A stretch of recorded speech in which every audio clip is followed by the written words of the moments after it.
If you've ever wondered why credit card companies seem so eager to reward you with points, cashback, and shiny perks, it's because they're running the most profitable game on earth, and you're the playing piece. This isn't about people being bad with money, it's about a system designed to make you feel rich while quietly keeping you poor. How credit cards really work. On the surface, a credit card looks like freedom. You swipe, you walk out with what you want, and you don't feel the weight of the cost until later. But what you're really holding isn't freedom, it's time that someone else owns. When you buy something on credit, you're not just borrowing money, you're borrowing future labor, hours, days, sometimes years of your life that you haven't even lived yet. Credit card companies understand human psychology better than most people understand themselves.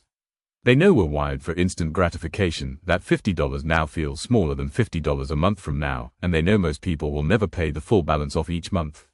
That's why interest rates aren't just high, they're deliberately punishing 18%, 20%, even 25%. Let's put that into real numbers. If you have $5,000 in credit card debt at 20% interest and you make only the minimum payments, you're not paying it off in a year, you're paying it off over a decade. By the time you're done, you've given the bank more money in interest than you borrowed in the first place. The entire system is built around one fact: they don't want you to pay it off fast, they want you to stay in just enough pain to keep paying forever.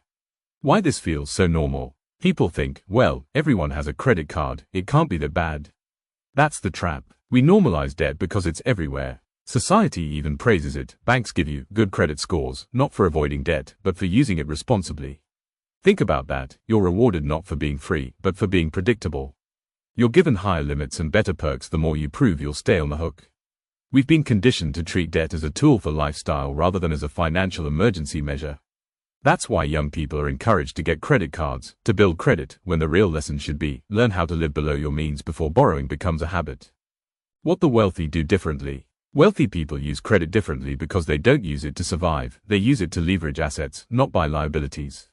When rich people swipe a card, it's often linked to a business account, and the debt they take on is backed by something that earns money, an investment, a property, a company expense that generates more revenue than the interest they'll ever pay.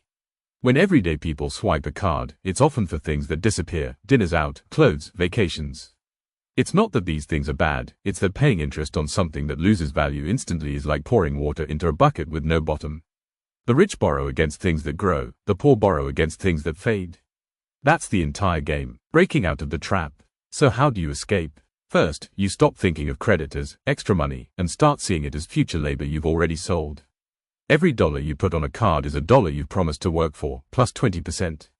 Second, if you're already in debt, you need to attack it with more focus than you think you need. Here's the approach that works better than just pay what you can. List every card balance and its interest rate. Ignore the minimum payment advice. Pay as much as possible toward the card with the highest interest first, while making minimum payments on the others. This is called the avalanche method. It destroys the most expensive debt first and saves you the most money long term. Third, you replace the card with tools that don't enslave you. Debit cards for daily spending.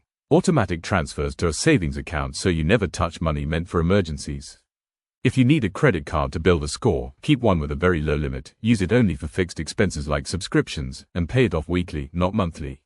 Why this matters? Escaping credit card debt isn't just about money, it's about freedom of mind. When you owe money, you're living in reverse. Every paycheck is already spoken for, every decision feels heavier, and every opportunity feels out of reach. But when you flip that script, when you no longer owe, you're free to take risks, to invest, to actually think about wealth instead of just survival. And that's the final truth about credit cards: they're not designed to help you live better, they're designed to keep you from leaving the game. The banks don't want you wealthy, because wealthy people don't pay interest, they collect it. The emotional side of debt: most people think debt is just numbers, but it's really emotions with dollar signs on them. Debt thrives on shame and silence. When you're in it, you don't talk about it. You feel like you failed, even though the system was designed to make you fail. Credit card companies bank on this. They know if you feel embarrassed, you won't ask for help, you won't negotiate, and you won't push back. But here's the secret they hope you never hear: everything is negotiable. Interest rates can be lowered with a single phone call. Payment plans can be adjusted. Even collections can often be settled for less than you owe. The only thing they can't profit from is your awareness. The moment you take the emotion out and treat debt like a bad contract instead of a personal failing, you stop feeling trapped and start acting strategic. So the real takeaway isn't just credit cards are bad, it's that no one's coming to save you from the game. You have to understand how it's played, see through the rewards, and take back control before your future gets sold off in small monthly payments. If this opened your eyes, keep going. The more you learn about money, the less it can control you, and I promise, the next lesson is even bigger than this one.